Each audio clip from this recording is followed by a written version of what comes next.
you got to start from a place.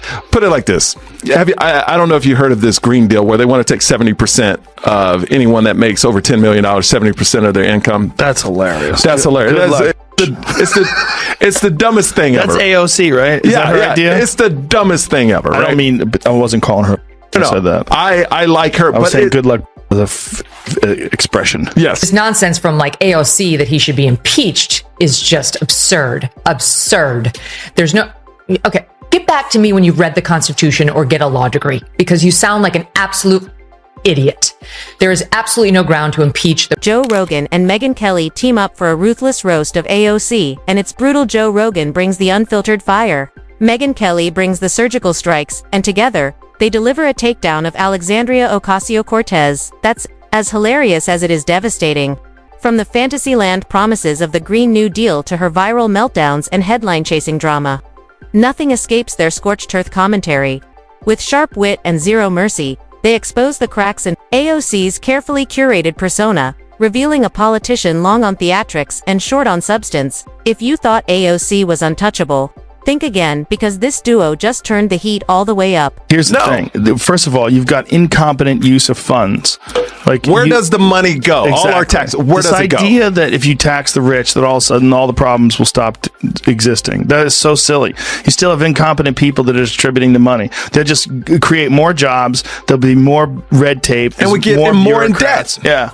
What we got to do is figure out a real plan for engineering our civilization into her fake Latina accent. Twitter right now. Oh man, the girls are fighting, aren't they? She's above it all, Ben. That's what she's trying to telegraph. You see, she's the adult in the room. I think this breakup we've been seeing a long time coming, but we'll see what the impacts are. And she's the adult in the... Joe Rogan wasn't even trying to hide it. His smirk gave it away before he said a single word. You could practically see the wheels turning in his head, caught somewhere between disbelief and pure comedy gold. Something about the whole thing had hit just right. And at the center of this unintentional spectacle, Alexandria Ocasio-Cortez, the social media savvy congresswoman, who has a knack for turning every issue into a one-woman Broadway show, starring, of course, herself. The president, he 100% was within his constitutional authority and his congressionally authorized authority to do what he did on Saturday. Okay, but as for whether it's a good idea, that's a debate we should be having. And look, if we could get congressional approval of the specific action, fine, I'm okay with that too. If you want to bring it to Congress, go ahead and see how that goes. I don't think it's necessary, but... Joe leaned into the mic like a stand-up comic about to deliver the punchline of the year. No script needed. AOC had already done the heavy lifting with her endless declarations, viral outrage performances, and TikTok-worthy dramatics masquerading as policy. He wasn't there to debate her. He was there to appreciate the spectacle. Because watching AOC explain economics, Joe joked, was like watching a raccoon try to solve a Rubik's Cube bigger, animated, and completely unaware of just how far off she really was. Did you see the Green New Deal, Alexandria Ocasio-Cortez? No. So she publishes, it's a non-binding resolution, which means that even if it passes, they can't enforce anything. But my God, the fact sheet they released alongside it literally said they want to provide economic security for people who are unwilling to work. He kicked things off by tearing through the illusion, AOC, the brand, not the actual lawmaker, because let's be real, she's less of a congresswoman and more of a content creator with a congressional badge. Joe joked that if likes and retweets counted as legislation, AOC would already be president of the entire solar system. But sadly, for her, politics isn't Instagram, bills don't come with filters, and reality doesn't cater to catchy slogans. And the reason this is relevant is because a congresswoman, who you may know as Alexandria Ocasio-Cortez, has been telling us for years that she is from the Bronx. And recently she had a fight with President Trump over tweet, text, truth, whatever. And she played tough and said, "Oh, don't you mess with me. I'm a Bronx girl and we eat Queens boys for breakfast." Because that's where Trump was. Joe pointed out that if AOC has mastered anything, it's the art of talking in circles with a perfectly straight face. She can say something wildly inaccurate with the confidence of a seasoned neurosurgeon. Mid-rant, he couldn't help but marvel at her ability to stitch together just enough emotional buzzwords to dazzle young voters into thinking she's dropping deep knowledge when in reality, She's just remixing bumper stickers with dramatic flair. Whenever there's information that's inconveniently bad for that one side, particularly the left, you don't hear a fucking peep about it on the media. Right. It's dismissed. It's like, you know, they'll talk about it like someone said someone talked about the Hunter Biden laptop and said it was like half fake. That was like a term. AOC. Half fake. That's right. That is such a horrible violation of the trust that the people who elected you. AOC's most powerful weapon. Righteous indignations, served with a heavy dose of melodrama. As Joe put it, every time she opens her mouth, it's like she just discovered pencils are a tool of oppression. She has this uncanny ability to take a mundane issue, smother it in emotional whipped cream, and present it like it's the civil rights crisis of the century. And the crowd. They don't cheer because it makes sense, they cheer because it feels like something they should applaud. Joe couldn't help but call out the performance. AOC doesn't speak, she delivers full-blown monologues. Her floor speeches sound less like policymaking and more like screen tests for a political soap opera.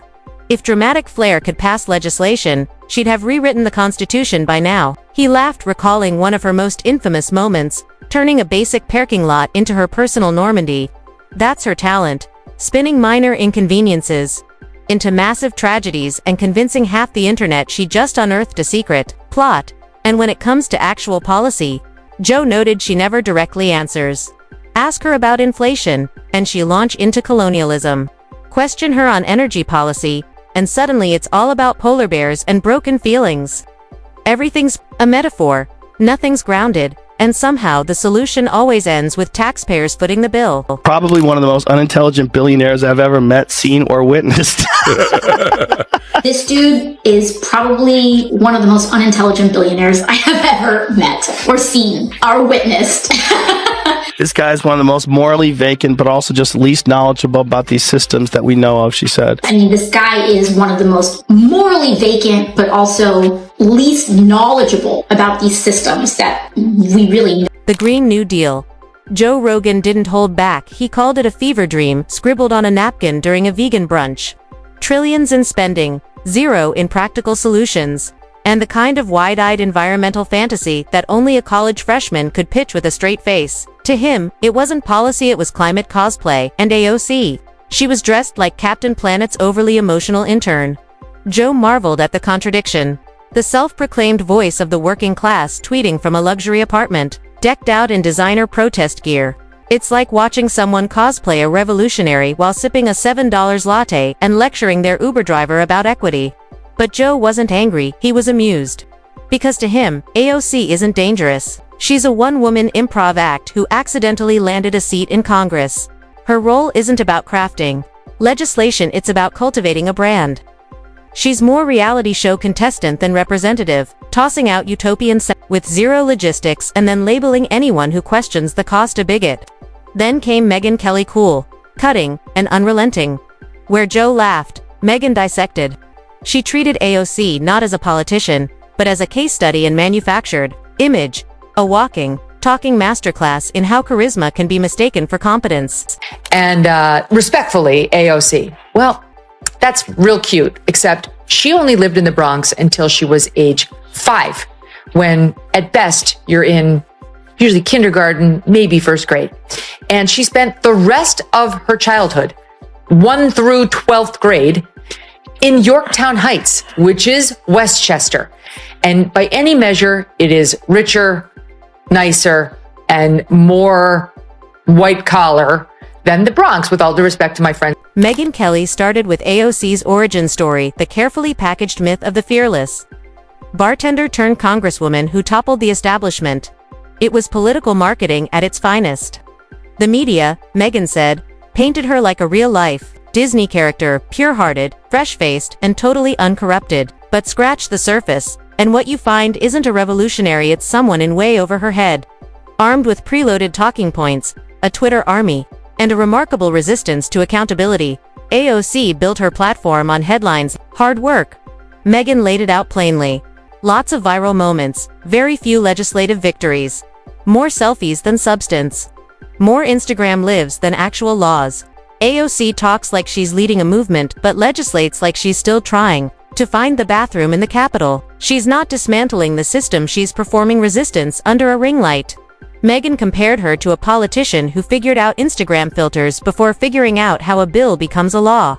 Every issue gets boiled down to every disagreement becomes a personal attack. And when it's time to discuss real policy, cue the dramatic sigh, the hair flip, and a 3-minute speech about corporate greed.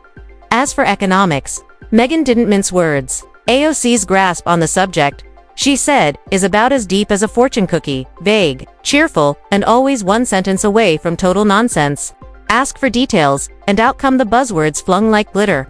It sparkles for a second, but in the end, you're just left confused, underwhelmed, and stuck cleaning up the ideological mess. She had public disagreements with Mr. Musk, particularly over his Department of Government Efficiency. Ocasio-Cortez was particularly critical of the involvement of young staffers, saying they don't do their homework clearly, and adding that 19-year-olds were being placed in key positions at the Treasury Department. They don't do their homework. Clearly, they're putting 19-year-olds in at the Treasury. This dude is not smart. I love it. Only he would do that because he understands internet culture, and he understands what And then came the hypocrisy too glaring for Megyn Kelly to ignore. AOC may rail against capitalism, but she plays the game like a pro. She sells merch, launches branding campaigns, and curates her public persona with the precision of a Kardashian at a climate summit. Yet the moment anyone calls it out, she clutches her pearls and acts like she's being hunted by Wall Street villains. Megyn called it what it is. Designer outrage carefully crafted for maximum emotional impact. Tailor-made for her base, and conveniently monetized. It's rebellion for sale, activism with a price tag. She also tore into AOC's signature tactic, fear-mongering. Every policy disagreement becomes a life-or-death moral showdown. Disagree with her tax policy? You must hate the poor. Question her apocalyptic climate predictions. Suddenly, you're accused of wanting to drown baby dolphins. AOC doesn't debate, she accuses. And when cornered, Megyn noted, AOC doesn't offer facts. She defaults to emotion tears, theatrics, or a highly dramatized retelling of events that often sound suspiciously exaggerated. Megyn brought up AOC's now infamous pattern of stretching the truth for viral effect. Her biggest moments, usually more flair than fact, more drama than detail. It's never a simple misunderstanding, it's a traumatic encounter with systemic evil. AOC has mastered the art of transforming minor setbacks into personal epics, always casting herself as the brave heroine in an endless saga of invisible enemies. Wants this to be part of her origin story, the same way as she wants now to be called Alexandria Ocasio-Cortez. Meanwhile, everyone knew her as Sandy Cortez when she was growing up, and her lies are coming to the fore. So, among other things, Benny Johnson, who's hilarious, and he's a great Twitter follow and has a great show, went to Yorktown Heights just to take a look and to talk to some folks there about AOC and what Yorktown is like and so on. And now some of her schoolmates, separate and apart from Benny, are weighing in on her claims. I'll get to the Benny thing in one second, but there was a piece in the New York Post talking about how she's embarrassing herself. AOC's true gift, Megyn explained, isn't governance, it's grievance. She's mastered the art of turning victimhood into a political brand. In her world, everything is personal, every debate is a crisis, and nothing is ever her responsibility. When things fall apart, she's either the misunderstood heroine or the latest target of some imaginary injustice. Megyn didn't mince words. AOC isn't a threat because of her belief, she's a threat because of what she symbolizes. The rise of influencer politics, where performance matters more than policy, and optics always beat outcomes. In this game, results are secondary. What really counts is the applause. If people cheer, she's winning. If they challenge her, they're labeled toxic, bigoted, or worse. And still, Megyn admitted it works. Because AOC has cracked the code of modern politics. In the era of performance over principle, facts are optional, feelings reign supreme, and victimhood equals power. Just cry loud enough, and someone else will deal with the consequences. Joe jumped back in with a parting shot. Comparing AOC's policy logic to a late-night infomercial sounds brilliant at 2 a.m. until you realize it doesn't work and there's no way to send it back. He imagined the Green New Deal sold like a bundle includes a free tote bag, a slogan, and a bumper sticker that reads, "I tried to save the world, but the math didn't add up." Hear what AOC said? She said the people that are coming in to this country, most of them, it's because of climate change. Often people want to say, why aren't you talking about the border crisis? Or why aren't you talking about it in this way? Because it's not a border crisis. It's an imperialism crisis. It's a climate crisis. It's a trade crisis. It's amazing. As I have already said, even during this term and this president, our immigration system is based and designed on our carceral system. It is straight out of South. Joe cracked a joke that every time AOC goes viral, an economist somewhere quietly weeps into their spreadsheet, not just because she's wrong, but because she refuses to even ask the right questions. She's the living embodiment of confidence, completely unanchored from competence. Both Joe and Megyn agreed on one thing: AOC isn't going anywhere. In today's political circus, performance is power, and she's front and center. Spotlight blazing, hair fluffed to perfection by interns, wielding ring lights and relevance. So, the roast continues. Not out of cruelty, but out of necessity. Because if no one calls out the theater, people start mistaking it for truth. And as long as AOC keeps confusing activism with achievement, applause with leadership, and tweets with tangible results, Joe and Megyn will always have material. This spectacle, it's far from over. Megyn wasn't finished. She leaned in like a seasoned surgeon, slicing straight into AOC's latest crusade. Her relentless mission to dismantle everything traditional without offering a single coherent alternative. This isn't reform, Megyn said. It's demolition by selfie. Tear it down first. Ask what it was later. If AOC had her way, Megyn quipped, she'd swap the Constitution for a Pinterest board and a playlist called Feelings Over Facts. AOC doesn't just challenge institutions. She distrusts the very idea of structure. Unless, of course, she's the one in charge. Her version of government, a never-ending social media feud, chaotic, performative, and entirely driven by attention spans shorter than a TikTok clip. Contributed to the total amount of emissions that is causing a planetary climate crisis right now. Oh, that's I'm like the only waiting, like, reason? That's the is there reason. more? Has the climate changed more than I know? Do you know something I don't know? But who is bearing the brunt of that? It's actually not us. We help create the problem, but disproportionately it's the global south that are going to be experiencing the floods, wildfires, And somehow, despite it all, AOC has become a cultural icon. Never mind that every time she talks about how systems work, it sounds like she's reading off the back of a cereal box. Joe jumped back in, riffing on the absurdity. What baffled him most was how AOC is now treated like an intellectual heavyweight by people who genuinely believe yelling online counts as expertise. She's not solving problems, Joe said. She's live streaming them. It's all branding, emotionally packaged, algorithm-approved theater. When AOC wears her frustration like a fashion accessory, the crowd reacts like they've just witnessed a revolution. But the only thing that's actually changed: her ring light setup. Joe joked that her entire campaign strategy could be summed up as emotion with subtitles. No hard data, no real policy depth, just a breathless monologue about justice, trauma, and whatever buzzword is trending that week. He even imagined her writing a policy book, composed entirely of quotes she screamed in elevators and tweets she deleted 5 minutes later. Megyn circled back, laser-focused. AOC's greatest strength, she said, being loud, camera-ready, and hyper-visible is also her biggest weakness. The more she talks, the more obvious it becomes. She's making it up as she goes. No roadmap, no plan, just vibes. And as long as the audience claps, the show goes on. That, they both agreed, is the real danger. AOC isn't trying to be iconic. And icons, they don't build, they pose.